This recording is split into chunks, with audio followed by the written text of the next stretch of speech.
All right, hey, Jason Forrest here. Check this out. Right now, we need to let our clients say no to get them to say yes. I know that sounds crazy, but in this lesson, I'm gonna share with you why that's the case. I'm gonna share with you all kinds of things, scripts and examples, the brain science behind it. Here's the thing. I've been doing this a long time. I've been selling a long time. And as salespeople, we've been trained, I was trained a long time ago to chase the yes, right? It's all about how do we get the customer on the yes train. I've even said that. How do we get the customer on the yes train? And I'm not against that. However, sometimes an easier way to get a customer to say yes. Because the question is, what if we've been approaching this kind of the wrong way? What if the pressure or the overimportance to get a yes too early is the thing that's actually pushing the prospects away? All right, again, I'm Jason Forrest, and today I'm gonna teach you the power of no-based questions.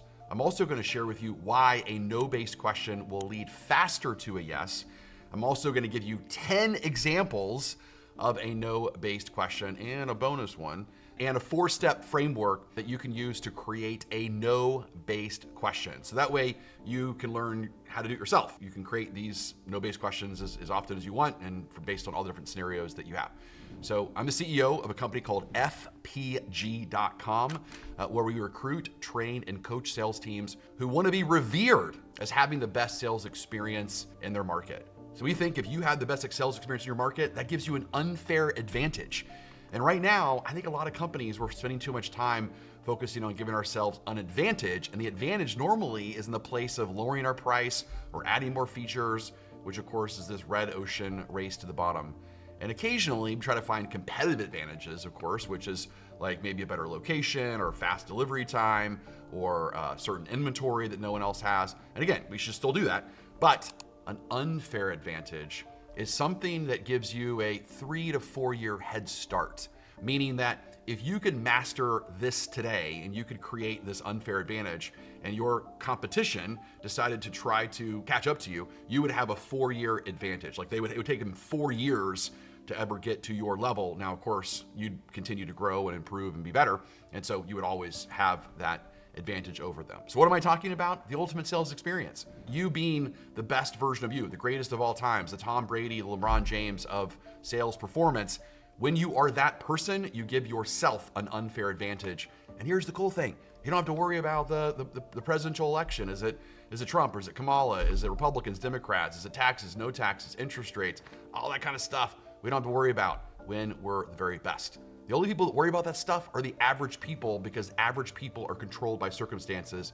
But the very best, they don't worry about that stuff. They're elevated, of course, above the circumstances that everyone else spends time talking about and worried about. So if that's you, and you're someone that would like to be the greatest of all times, you're someone who's, again, tired of being pushed around by the circumstances, then we'd like to work with you. We'd like to show you, of course, how to do that. What's crazy is 100% of our clients that are in our full partnership programs that are fully invested and they're doing everything we ask them to do, they are right now beating their competitors, in some cases 3 to 4 to 1. So for every one that their competitors selling, they're selling 3 to 4 times that with higher margins, with higher profit margins, which means they're making more money. Pretty cool, right? Okay.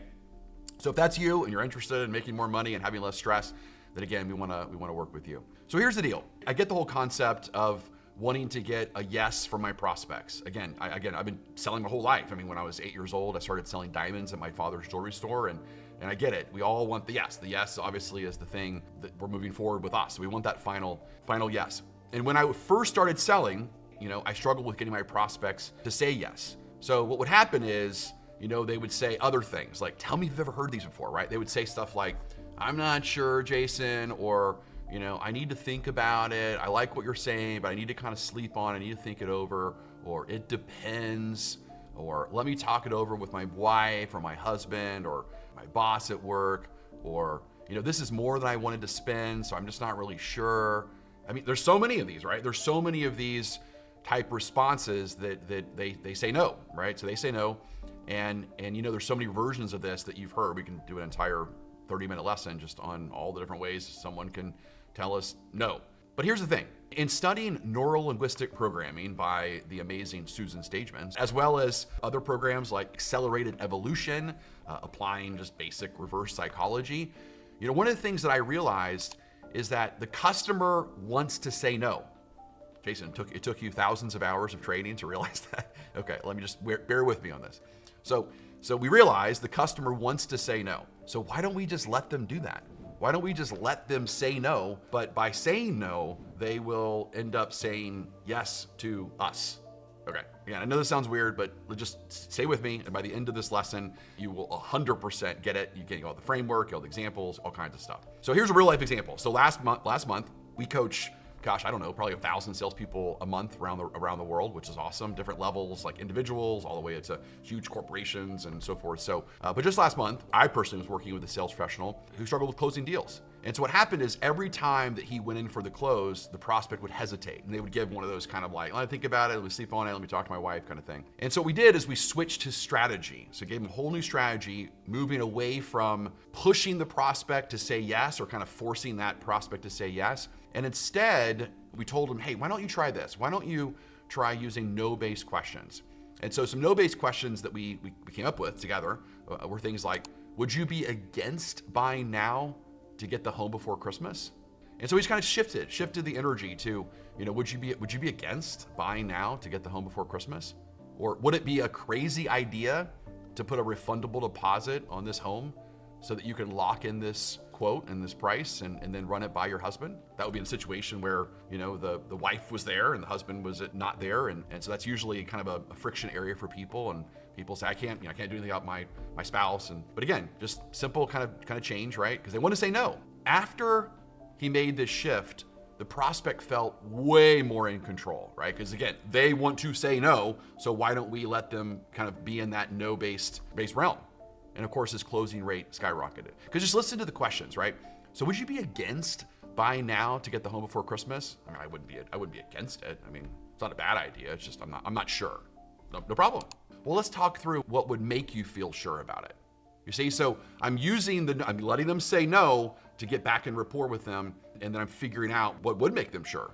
Or again, the other one is, would it be a crazy idea to put a refundable deposit on this new home, this new remodel, so that you can lock in this quote and then run it by your husband?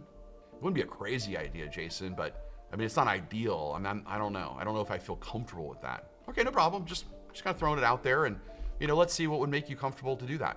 That's it. Right? So again, I'm letting them say no. That's what they want to do, getting it off their chest. And I'm just using that to kind of be downstream with them. So again, it kind of goes with the whole martial art concept of Aikido, which I talk about a lot. There's always an offensive martial art, like a kung fu or a boxing. These are kind of offensive martial arts. And then you have more of a defensive martial art, like Aikido, made famous by the super cool Steven Seagal movies in the 80s that I grew up with. And so that Aikido concept, right, is I'm going to use the force of my opponent kind of against them. Now, obviously, we're not going to be against our customer, but I think you get it, right? We're going to use the force. We're going to use the kind of momentum of the customer wanting to say no to kind of leverage that and help them say yes. Like that's the kind of the maneuver there. I hope you're just kind of seeing my hands on the Steven Seagal maneuvering that I'm doing here. So that's the idea. Don't resist, just let them do what they want to do. So the initial foundation of what I'm teaching you here, it allows you to be successful at no-based questions. In order to be successful at no-based questions, it's important that you have this foundation. And the foundation is taught in my book, Warrior Selling, where you're going to learn a 12-step framework, a 12-step process, 12 concepts that you can use in all kinds of situations, but we kind of wrote it out in 12 steps. Only book out there that I'm aware of that teaches the entire sales process from beginning to end. Most trainers are afraid to do that. We are not. We want to make sure it's practical and tactical for you. You can get the book on Amazon for $28, or you can go to warriorsellingbook.com. Warriorsellingbook.com, get a free digital copy today. So again, I'm fine with you paying for it. Love that as well. Please do that if you would like to do that. You can get a hard copy for $28, or if you would like a digital copy that you can save to your computer, and there's all kinds of other cool stuff that you can get there too. You get a free digital copy today. Why do I share that? Because this no-based question stuff, again, it's like the art, not the science. So the 12-step framework, the 12-step process taught in Warrior Selling and the warriorsellingbook.com, that's the foundation. And so that's the science, versus the no-based questions is really the art. So it might kind of come across kind of weird if you don't have a structured process. You're just kind of throwing in these no-based question. So here are 6 reasons that our brain likes no-based questions. So if you've listened to me before, I think it's important that we understand the psychological reasons for something as well as the biological reasons for things. I think the neuroscience stuff is cool. I think it's cool to know why, from a neuroscience perspective, this stuff works. And so here are 6 reasons that I researched and found of why our brains like no-based questions, sometimes more than yes-based questions. So here we go, real fast. I'm gonna go real fast. So number 1, feeling in control.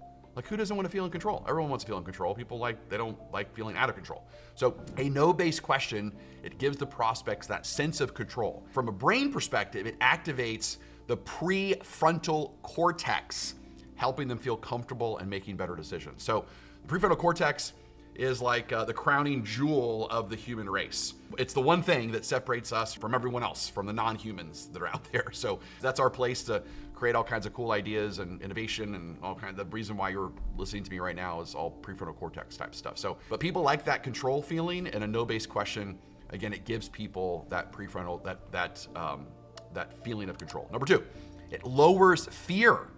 Okay, if your customers are afraid, if they're afraid of making a decision, they're not going to make a decision. That's why they say, I think about it. They're afraid. So when people are pressured to say yes, that amygdala, it triggers fear.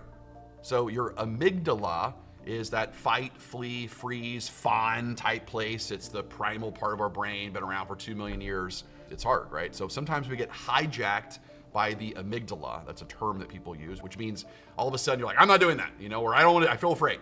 That's that 2 million year old brain of yours that's basically sabotaging you, which is crazy. So we want to be careful that we're not fighting against that 2 million year old brain. Instead, we're using the more conscious brain, which is the more modern brain, which is that prefrontal cortex. So when I pressure someone to say yes, it immediately causes them to get in that kind of fear response, where a no-based question makes people feel safer.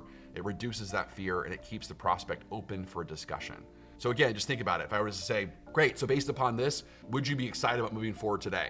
That's a yes-based question. So the customer's like, well, I don't know. I'm not sure. I don't know. They want to say that because it's immediately causing this fear response when you ask those yes-based questions. The no-based questions, they just feel safer. Number 3, better decisions. So we always want to make sure that we're getting people to feel like they're winning. Andrew Huberman, the great neuroscience, probably seen Huberman Labs podcasts and so forth.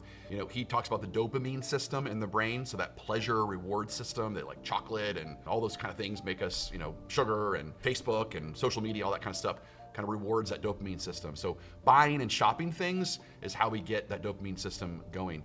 So we want to make sure that we're doing that for people. So no-based questions, it actually stimulates the dopamine system, motivating the prospect to think clearly and possibly reconsider their no later. So meaning that instead of getting them to say, no, I'm not doing this, it actually kind of goes, well, it's not a bad idea, So that's actually exciting the dopamine system, and it makes people feel like they're having fun. They're having fun to buy stuff, and that's what we want people to do. We want people to have fun to spend money. Number 4, preventing decision overload.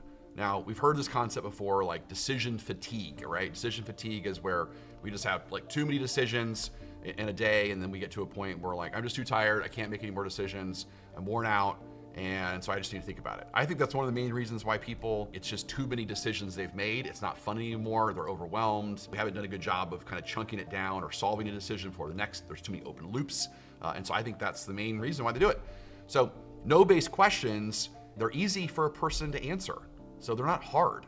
So when you ask a person a yes-based question, then it's more difficult for them, and it causes more of that kind of decision fatigue versus a no-based question. Again, there's no mental strain in doing that. It keeps the prospects very engaged. All right, number 5, fear of loss.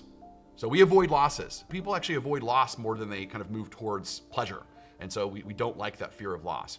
And so the yes feels very risky and it triggers fear, versus a no reduces the fear and allows prospects to stay calm and think rationally about it. And then number 6, last one, and that's feeling safe. People like to feel safe. When it comes to 6 human needs of certainty, variety, significance, love and connection, growth, and contribution, feeling safe is that certainty, or Maslow's hierarchy of needs, safety, security, level 1, right? So this is a big one. And so people feel certain. When certainty is lost, all is lost. So they feel safe, they feel certain, they feel secure with you, then it allows them to take risk. And so That's important. We don't want people to be feeling like they're taking risk just buying from us. We want people to take a risk on the final decision, not on the actual experience itself. So there's a weird ventromedial prefrontal cortex, again, part of the prefrontal cortex. So it helps us evaluate risk and feel safe. Those no-based questions, it lowers the sense of risk, which builds trust and encourages open conversations. So there you go. That's 6 things, maybe 5 things more than you really cared about knowing of why no-based questions really work from a neuroscience perspective, which I think is cool. So if you had any kind of, I'm not sure, Jason, well, there's 6 reasons why it does work. Okay, so here are 10 examples of no-based questions that I'm sure you want to know. So if you'd like these 10 based questions and you don't want to kind of keep up with what I'm writing, then email us at sales@fpg.com. If you, of course, want these 10 based questions, you just email us and we'll send them to you. So here we go. Number 1, would it be a terrible idea to solve this issue today? It's not a terrible idea. Number 2, are you opposed to taking a closer look at our solution? I mean, I'm not opposed to it. Number 3, is it too early to discuss how this can improve your situation? No, I don't think it's too early. It's never too early to improve anything. Number 4, would you be completely against moving forward if we could meet all your criteria? I mean, I wouldn't be completely against it. Number 5, are you against getting this resolved sooner rather than later? No, I'm not against getting resolved sooner. Number 6, is there any reason we shouldn't address this now? No, I don't think there's any reason. I don't think so. Number 7, would you prefer to stick with the current problems rather than explore a solution? No, I don't want to stick with the current problems. That's ridiculous. Who would want to do that? Number 8, are you ruling out the possibility of getting this fixed today? No, I'm not ruling it out. I mean, it's not what I was planning on doing. I'm not ruling it out. Okay, no problem. Number 9, is there any reason not to eliminate this problem before it gets worse? No, I don't think. I can't think of a reason. Who wasn't? I don't want to make it worse. Number 10, would it be a mistake to delay taking action on this? No. I mean, why would it be a mistake, Jason, to delay taking action? Of course, that would be a mistake. Tell me more. All right, and as a bonus, the famous Chris Voss from the book Never Split the Difference. He is a famous interrogator and cool book, Never Split the Difference. He, of course, also talks about no-based questions in his book, and he has a really cool question that I love, and that's, is this a bad time to talk? So one of the things he teaches is that, which I totally agree with, is when you're prospecting and when you're following up with someone, instead of saying, hey, this is a good time to talk, again, it's putting that yes-based frame. We don't do that. We put them in a no-based frame. So he would suggest, say, is this a bad time to talk? And again, the response you're going to receive when you ask this question is, no, it's not a bad time to talk. Or they would say, it is a bad time to talk, but I can talk later at this time. So again, it gets them in that control, does all those things we talked about today. Pretty cool. All right, 4-step process to create your own no-based questions. Number 1, identify the prospect's objection or hesitation. So let's just say, for example, the prospect is worried about cost. That's what it is. Step 2, reframe the hesitation as a choice between taking action or inaction. So you would say, hey, would it be a mistake to delay solving this problem because of upfront cost? Step 3, use language that invites a no to lower resistance. You would say, are you completely opposed to considering the long-term savings versus short-term cost? Not completely opposed. And then step 4, test and refine. So basically this just means that I want you to practice crafting and testing different versions. The big thing you want to do is you got to ask yourself, how can I help the prospect feel more in control while guiding them towards a solution? Like, that's the whole goal. But if you're the one doing that, then you're actually in control, even though they feel like they're in control. So you give them the illusion of control, but you're actually the one in control. Look, the power of no is the secret weapon, in my opinion, that will help you stand out in a crowded sales world right now. You no longer have the fear of a no. Again, people are like, I don't want to hear the no. No, actually, no's pretty good, right? So no can lead to a yes. I hope you're noticing that. And what it also does is it gets you in a rapport with them, because rapport is being on the same page. This no-based process, it allows you to basically do that, eliminate resistance, and of course, close more sales. All right, until next time, go out there, make it happen, sell something. Our economy definitely needs it right now. They need you more than ever to go make people feel good about their purchases, solve problems, improve their lives through what you guys are offering and selling them. And so again, until next time, this is Jason Forrest. Push yourself to become a better version of you.